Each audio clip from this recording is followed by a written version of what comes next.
Hello.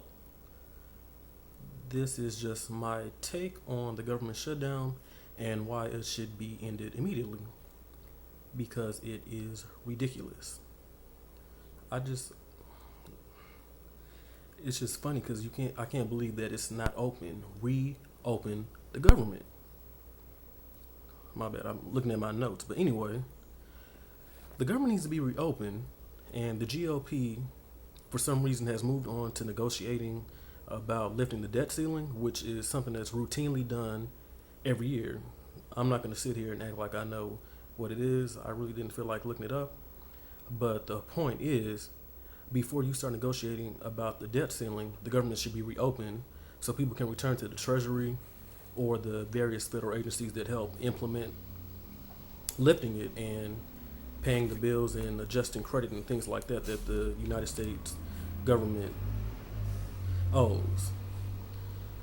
But it's just funny, watching Fox News or just hearing members of the GOP saying, "Oh yeah, the government has shut down about 28 different times. One time lasting 17 days." But to them, I'm just saying, who gives a you know what? Open the freaking government. That was then. This is now. The economy is already fragile. It's recovering, thankfully, but it's still fragile, and it's not helping by keeping it shut down because you're not allowing federal workers to go to work and get paid. So, damn, I should have looked up the workforce, but you have tons of people who are not getting paid. They can't pay their mortgages, car notes, rent, go out, or anything. So they can't even support the economy or pay bills that are essential. So you're hurting the economy right there. But what I can't fathom is you do have certain people who are going to work, but who aren't getting paid. I can't fathom that. Going to work and not getting paid, such as law enforcement, and different people who work within the intelligence agencies. Mind you, most of the military is getting paid, but how are you not going to pay employees that you have coming to work? I just don't understand that. While you get 175,000 or more, depending on the position that you hold within Congress, that's ridiculous. So you got federal workers who aren't getting paid. They can't support the economy. They can't pay their essential bills. They can't support the businesses they normally would. Let's say I'm on my way to work. I might want to go to Starbucks. I don't have money to go there, and I'm not driving there. So that's money that's not being spent. Then you got contractors, people who carry out the same duties as federal workers. The only difference is they're not federal. They're private. But since they're not working, they're not getting paid. Government's not going to give somebody money for a job they're not doing. So that's, you're affecting the private industry. And then you have, like I said before, other businesses that are near facilities, government facilities are on the way who count on business. I went to a restaurant and lady said, business slowed down. So by having a shutdown, you are affecting the economy. And it should be open now. There's no reason for it. And I you'd be correct to blame the GOP. You know, I talk to people in different places and they say, oh, both parties need to compromise. I just stay quiet because I know it's all on the GOP. Back in April, both the House passed the budget by Paul Ryan. He's the chair of the budget committee, who was also Mitt Romney's running mate. His budget was set, I don't know, about 900 something billion. But then you also had a budget set passed in the Senate, which was about 1 trillion something. Mind you, the way you get something to pass in Congress is it has to pass both houses, go to compromise, pass it again, and the president signs it. So both budgets were passed out of their houses, but we never made the compromise because the GOP thwarted that move multiple times. In the House, you had Ryan, who for some reason wants to set up preconditions to a conference. Who does that? Usually, when you go to a conference, that's when you hammer out your issues and talk about it. But who knows? Him and Boehner just said, no, we're not doing it. And then in the Senate, which is run differently, where one senator has a lot of power and they do a lot of unanimous consent agreements, it was thwarted there. They wanted to appoint members to the conference, but the GOP objected. So we probably won't be in this mess if we appointed conferees to the conference. Who knows what they would have came up with if they would have reached an agreement, but we'll never know because they never went. So therefore, we have no budget. So we're left with CRs again, continuing resolutions, which basically keeps funding the government at the same amount of money, but you don't change too much about it. So the Senate passed one at a lower level than what they wanted in their original budget, which is about 986 billion, close to the numbers that Ryan wanted in his budget.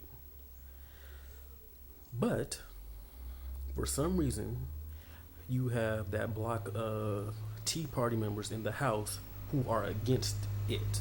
You know why? Because they do not want to fund Obamacare. That's what this argument is all about, funding Obamacare.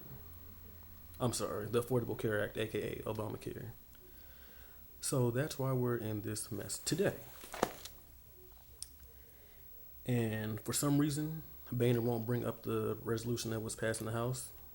You know, that's usually how he does things because for some reason he can't lead his caucus, even though it's only about 30 members who are quote unquote extreme and who basically will not get on board with anything he does. So I don't know why he thinks he's going to get them on board now. But you can definitely thank Ted Cruz for that, the freshman senator from Texas, you know, the one who led a quote unquote 21-hour filibuster on the Senate continuing resolution. Even though it was already set up for a vote, he basically wasted time. But somehow he got it into the Republicans' heads in the House to not agree to any type of agreement because they wanted to defund Obamacare. So you can thank him and his friends, you know, Mike Lee, Rand Paul. Who's the other one? Oh, Marco Rubio, Florida.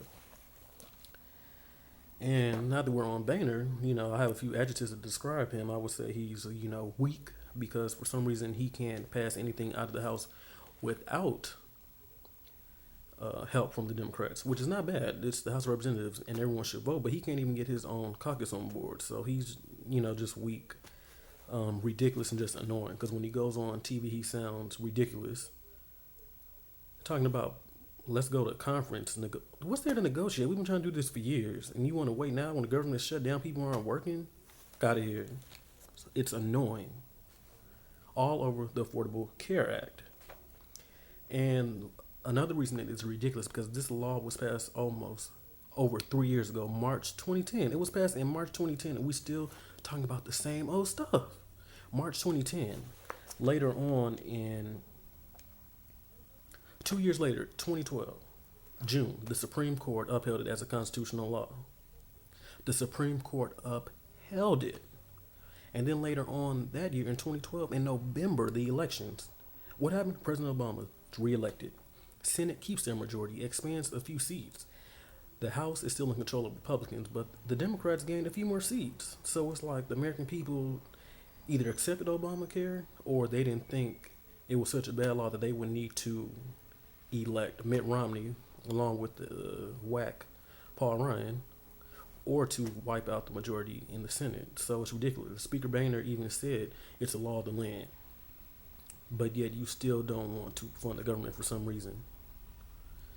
It's just mind-boggling and it's ridiculous because the GOP talks about jobs. You can't even do your job. Pass a budget so people can go to work. You're hurting jobs. Shoot.